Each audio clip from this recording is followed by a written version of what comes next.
Hi everyone, it is Lady Horror here with my own personal story of the dark, scary, and dreadful. I'm going to tell you about the time that I came face to face with some evil spirit on a dark country road, and let me tell you, it followed me home, terrified me. But first, I want you to know that I was advised never to talk about this spirit and never to share this story. But time has gone by. I was like 10 years old at the time, and I'm much stronger spiritually. I'm much more capable of taking care of myself, so be it. But anyway, I want to share it for the very first time ever, all the way through, and I hope that you'll enjoy it.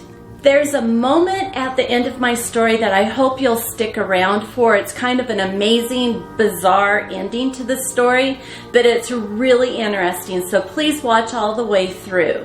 But first, if you enjoy my stories, please guys, hit the like button, subscribe, and don't forget those notifications. And I want to let you know that I'm actually planning some kind of a contest in the near future. I wouldn't want you to miss out on that. I hope it'll be fun.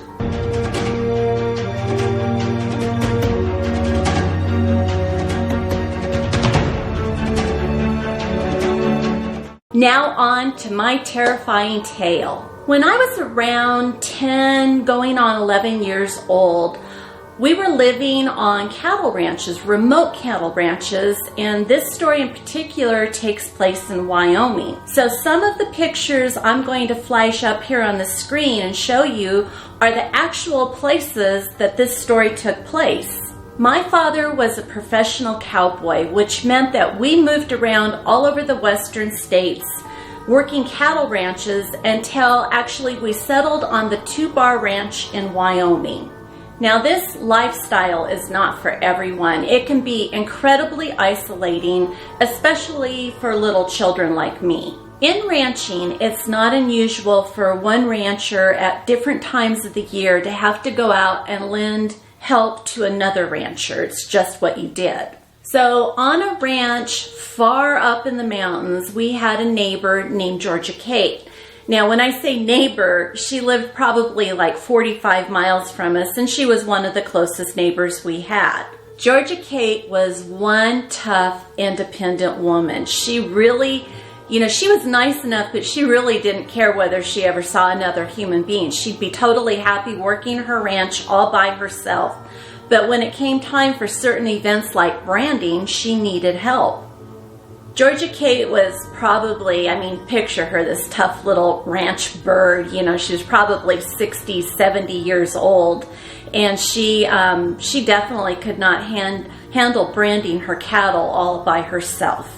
So she would, put down her fences, and she would call on her neighboring cowhands to come and help her at that time of year, and we would all go and show up. Georgia Kate's ranch was in the middle of nowhere in the mountains. If you did not know how to find her, you were not going to find her. What's interesting though is her property was kind of a surreal location. Back in the 1970s, she was actually one of these cattle ranchers who was experiencing her cattle disappearing and then mysteriously showing up again, and they had been mutilated with surgical precision.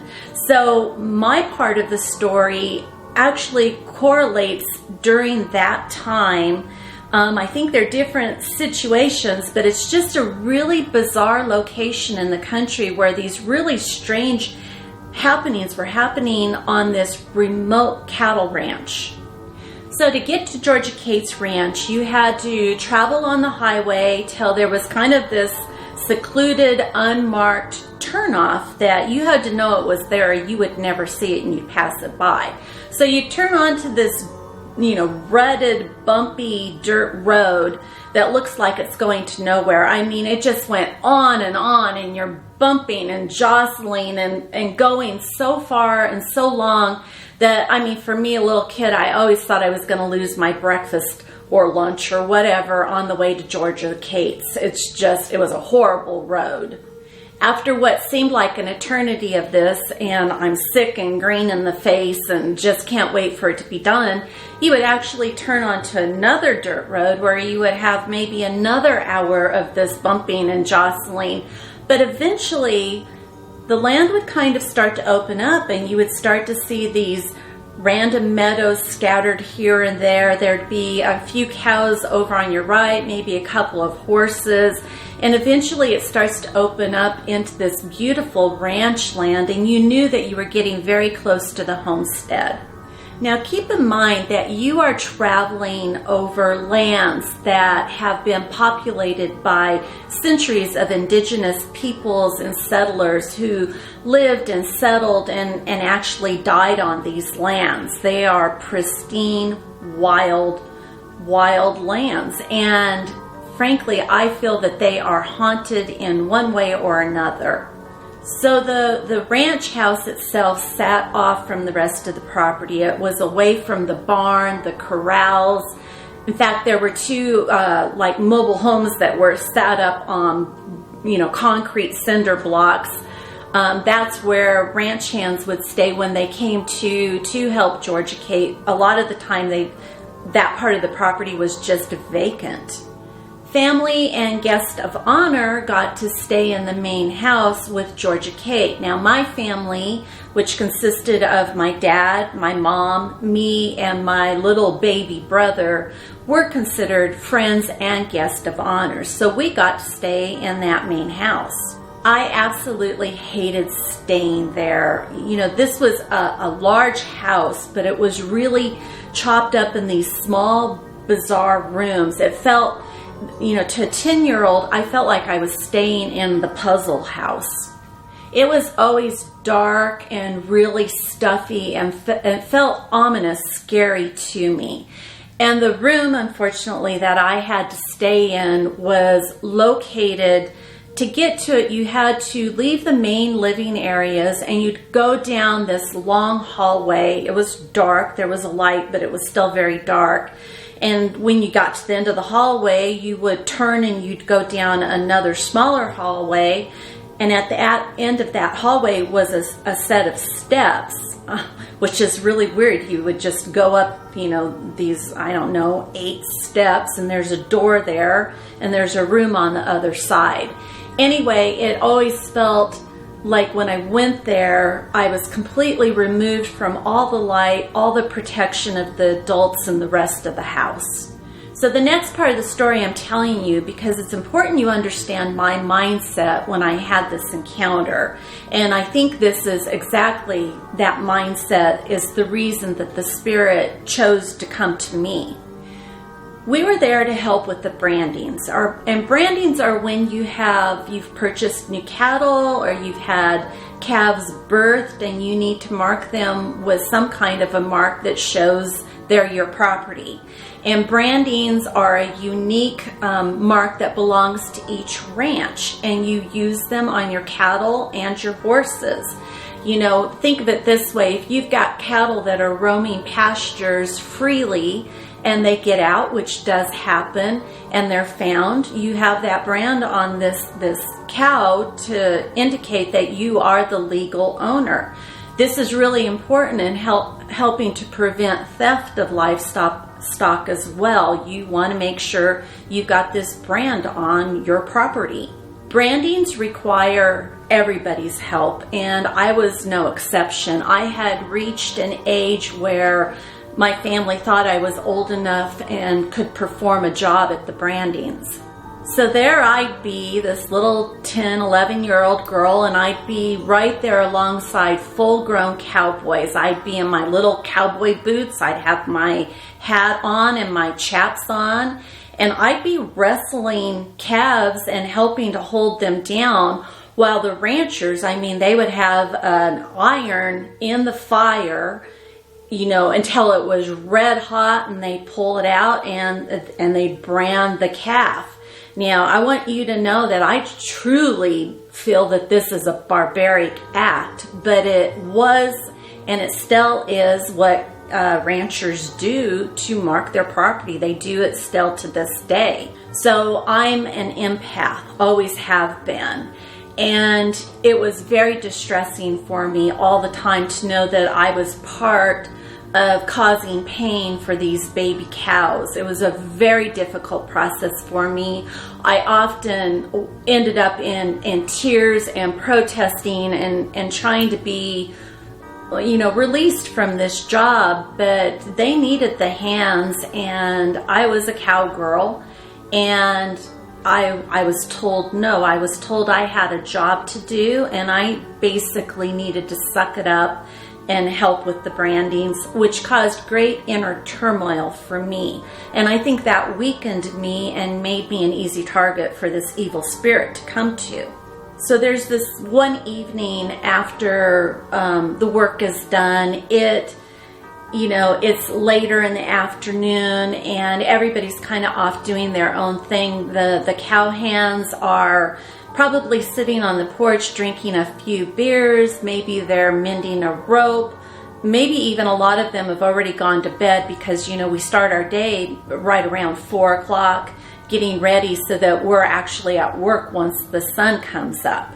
I had made the mistake of wandering off by myself. Now, keep in mind, I'm used to being out in the country. I go off all the time with my horse all day long, but it's in daylight. I really wasn't allowed to be out, after dark, especially in the mountains. After dark, it would be very easy for a wolf, a mountain lion, even a pack of coyotes. I wouldn't be any match by myself, this little 10-year-old, out when they are hunting. So I thoroughly was forbidden from doing that. I think that probably what happened was I'm out there playing and I saw a rabbit and started following this rabbit. I don't know what happened, but I do know I ended up far enough down this dirt road that when I looked back towards the ranch house, I could see lights, but I couldn't actually see people. I didn't know if anybody could see me. I didn't know if anybody was still outside or if they'd all gone in. I didn't know the circumstance, but I was basically alone out there. Now, one really cool thing about Wyoming at nighttime is there's no big cities, and nighttime in the mountains is absolutely mesmerizing. You look up at that sky and there are thousands of stars just glittering, like diamonds in the sky. You can see shooting stars. It's just truly, truly mesmerizing. Looking up at the stars, I feel like I could reach up and touch the sky. This is truly heaven that I was looking at. So I'm standing in the middle of the dirt road, and I just want to give you an idea of what the setting was like. If I looked over to my left-hand side, there's a meadow over there, but there's also a barbed wire fence, and the weeds and basically the weeds had grown up so high that I really couldn't see the meadows. They were as tall as I was. I just knew the meadow was there. If I look over on my other side, it's nothing but forest. I can see the first row of trees, but I can't see anything beyond that. It is completely pitch black once you get past that first row. I do know that I was afraid of that side of the road, and I would never, ever at nighttime even try to venture close to the woods. So here I am, I'm standing there and I'm staring up at the beautiful sky, completely transfixed, when I feel this chill. It's like not even a breeze, it was like this whoosh passed through me or over me, whatever, and all of a sudden I was just really cold. There was an instant change in the temperature of the air.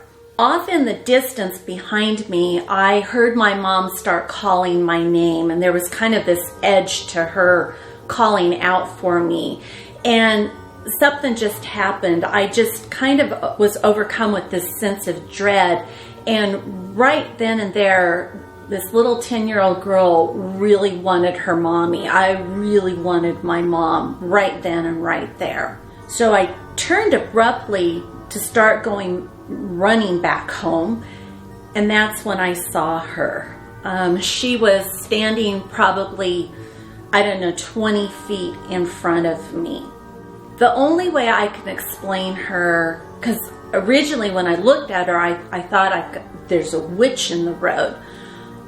But then I looked at her and it's this hag. I mean, it's what today I would refer to as an evil old crone. But, you know, not all crones are evil. You know, many of them are beautiful, loving, kind, older women who are past their childbearing years. But this was an evil, old hag of a crone. This entity or spirit was absolutely the epitome of horrifying. So she's standing there about 20 feet in front of me, and she's turned sideways and she's hunched over. But her head is kind of cocked towards me, and she's staring at me with her eyes. I mean, we are making direct eye contact. Her eyes are sunken in really deep within this weathered, wrinkled old face, and they are terrifying, and they are drilling right into me. It is nighttime, but these eyes are like illuminated. They're almost glowing in the darkness. Now, I didn't want to be looking into the eyes, and yet I couldn't look away. It was like they were just holding on to me. I noticed that she had long gray hair, but her hair was matted and straggly looking and really dirty. So there's also this grin on her face, and it was knowing and sinister. I was so scared. I was so scared I thought I was going to throw up. She was terrifying. Standing there in the darkness with this woman, it was just almost more than I could bear. My heart was pounding. I had tears in my eyes. I was basically paralyzed with fear. I didn't know if I was going to throw up. I didn't know if I would pass out. I even for a 10-year-old, thought I might have a heart attack. I knew that this thing in front of me, I don't even want to say woman or person, this thing in front of me, I knew it wasn't alive. It wasn't like me. I didn't know what it was. I just knew that I didn't want to be anywhere near it, and I felt like she was there specifically for me. She was there to come and get me. All I knew was that it was there for me. It was going to take me, and I was never ever going to see my family again. I wanted my mom more than anything in my entire life, and tears just started flowing down my face. I mean, I think I knew I was dead in that moment. You know, I didn't have any hope there was any way out of this crone, this hag coming and just taking me to the depths of hell. So the woman, the hag, she's bent over, she's staring at me, she's grinning at me, and then I saw her, she's kind of creaked and moved. She shifted, and when I say she creaked, I felt like I could hear it. You know, she was gnarled and twisted and distorted, and every time a bone would move, it's like I'd hear a pop and a creak, and it was just terrifying. But she turned towards me, and then I saw her foot come out from under the rags she was wearing, and she took a step towards me.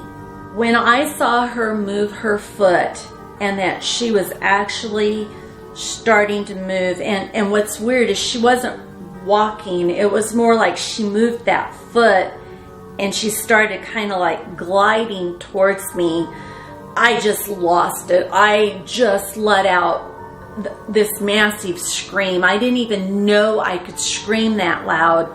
And I was screaming, and I thought literally like I'm shredding my voice. I could just feel it in there breaking down. It was just horrifying. I didn't know I had that sound inside of me. All I could do was I shut my eyes and I just kept screaming, and suddenly I feel these two hands on my upper arms, and I'm basically at that point, I'm just shrieking. So I've got my eyes closed, and I'm crying out, and I'm hearing my name being called in front of me. I'm not going to open my eyes. I'm so afraid I'm going to see that face, and I'm going to smell this horrible, horrible breath, and I'm being shook.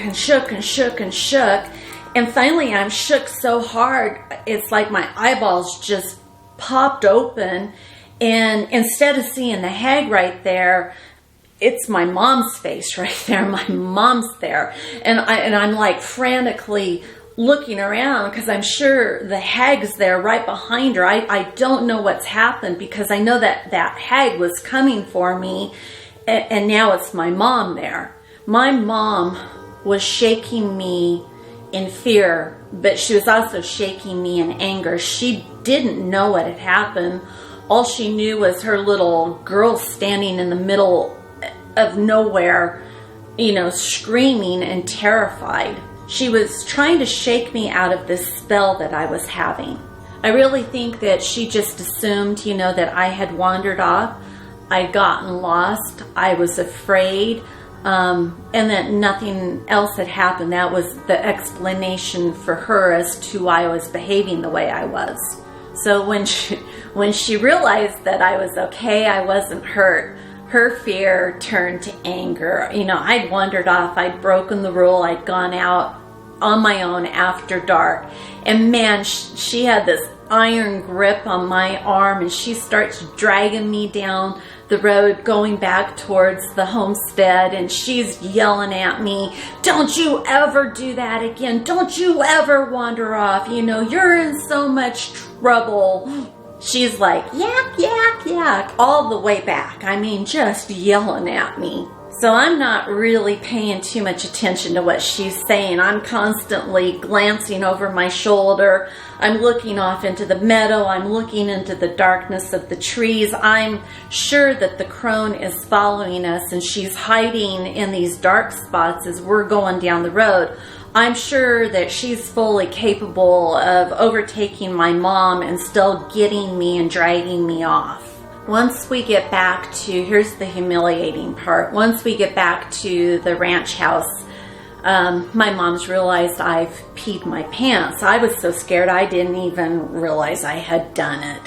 But then, loving mom mode kicks in. So anyway, my mom, she makes a really nice bath for me. She's giving me lots of hugs and kisses, calming me down, talking to me.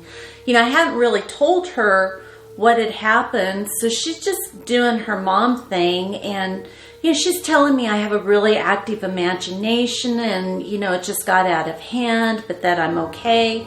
And I actually think I started to doubt whether I had seen anything. My mom wasn't afraid. I was back home. I was safe, and I truly started to wonder if what had happened had actually happened. Now it's time for me to go to bed, and I don't really want to go. I'm on edge. I don't want to go to that room at the back of the house. I asked Mom if I can stay with her and my dad, and she's like, no, our room's too small. It's me, Dad, and your little brother, no, you have to go to the room.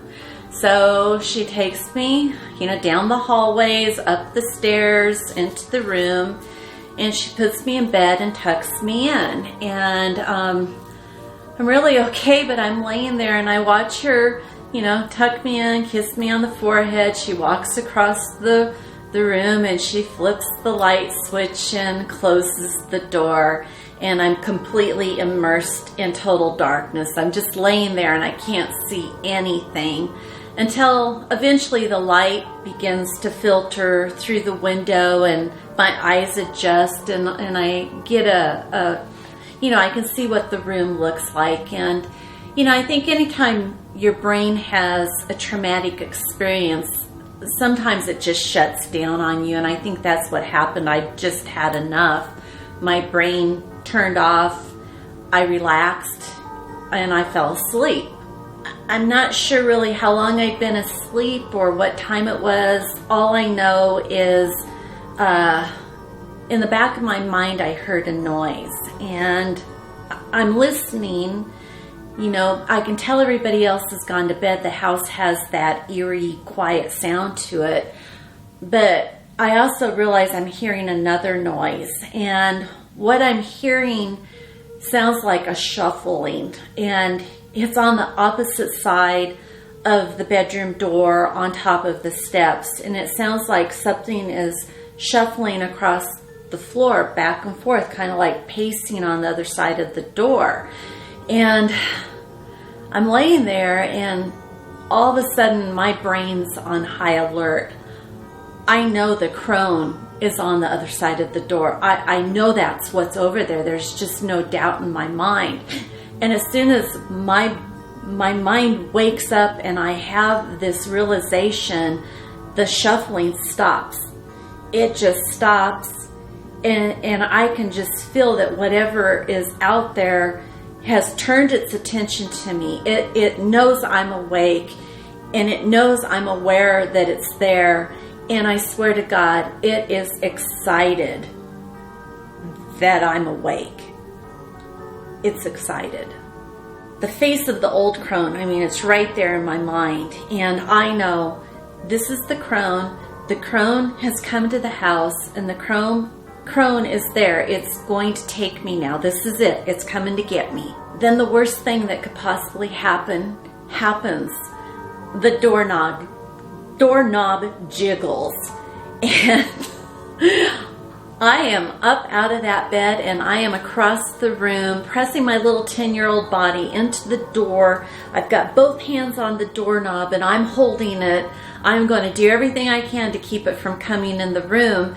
And the doorknob starts really in my hands. It's jiggling and shaking, and it starts shaking so hard that the door and the frame is jiggling and shaking. And again, I start screaming. I'm just yelling as loud as I can, just shrieking to wake up the whole household. I'm holding on to that door and I'm pushing into the door and I'm screaming and screaming and screaming when suddenly I can hear my dad and my mom and Georgia Kate. I can hear their voices. They're still a little ways away, but they're coming to the bedroom door. And I'm doing everything I can to protect myself, and I'm not going to let this thing in. And I'm holding onto the door when suddenly the doorknob just roughly turns and the door pushes open, just pushing me right out of the way. And my dad comes around the corner and I look up and I've got my dad, my mom, and Georgia Kate standing there just staring at me. I'm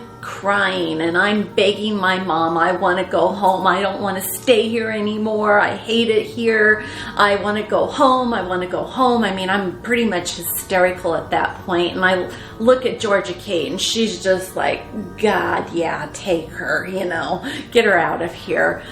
But what's kind of funny is I do, in the back of my mind and my heart, I do think that Georgia Kate maybe understood what I was afraid of. I just have always had that feeling. So anyway, it's probably 3:30, 3:45 in the morning. It's almost time for everybody to get up anyway. Like I said, we get up at 4 o'clock on mornings like this. So Georgia Kate goes and makes coffee and they discuss the situation, and it's decided that it would be in everybody's best interest if my mom took me and my little brother and we went back to our house. People are kind of, they're upset with me. Brandings require a lot of help, and now they're losing two of their hands. They're losing my mom and me. But it's also, I think, my dad and my mom knew they needed to get me out of that environment. So anyway, my mom's got my brother and I in the truck, and we're driving away. And as we get farther and farther away from the homestead and those mountains, I start to feel better and better and better. And over the next few days, as time goes by, I start to kind of forget about what happened. I don't think about it again. I think, when your mind has had a really bad trauma like I had, at some point it just says enough, and it blocks it out. It just shuts that part of your brain down so that you're not going to continue to think about it and feel that fear or that traumatic response.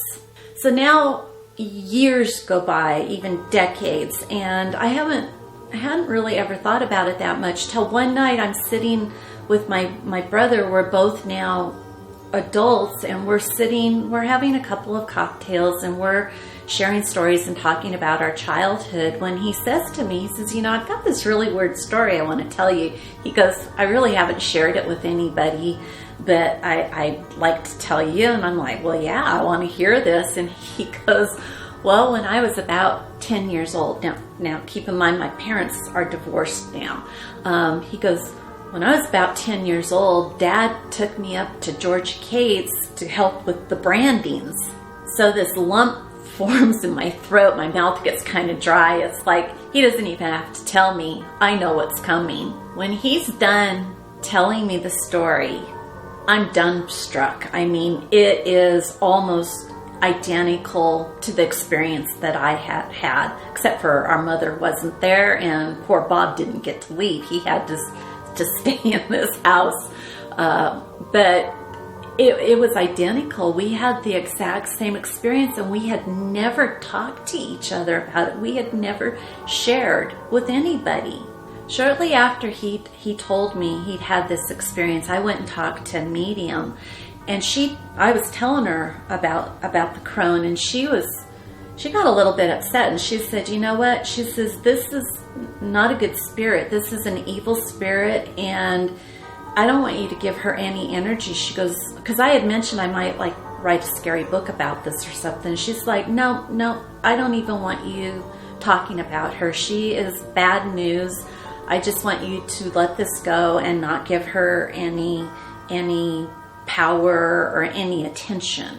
So you might wonder, why am I telling you this? I'm giving her attention. Well, I am much stronger now. I'm much stronger spiritually. I have all these protective practices I go through. I have my evil eye on. I'm wearing my malas. I've done my prayers. I feel very comfortable at this point in my life that this crone has absolutely no power over me. She doesn't affect me. She can't harm me anymore. But I do want to warn you. If you ever happen to be out on a dirt road in Wyoming staring at the beautiful Wyoming night sky, just beware. That old crone is still out there. So anyway, I hope you enjoyed this story. As I mentioned, I'm doing this contest, and I'd really like it. I mean, first of all, if you have had an experience, please put it in the comments and let me know how I could get a hold of you. I'd love to talk to you and possibly interview you and share your story on Tales of the Dark, Scary, Dreadful. Anyway, until the next story, I hope you all take care and be safe.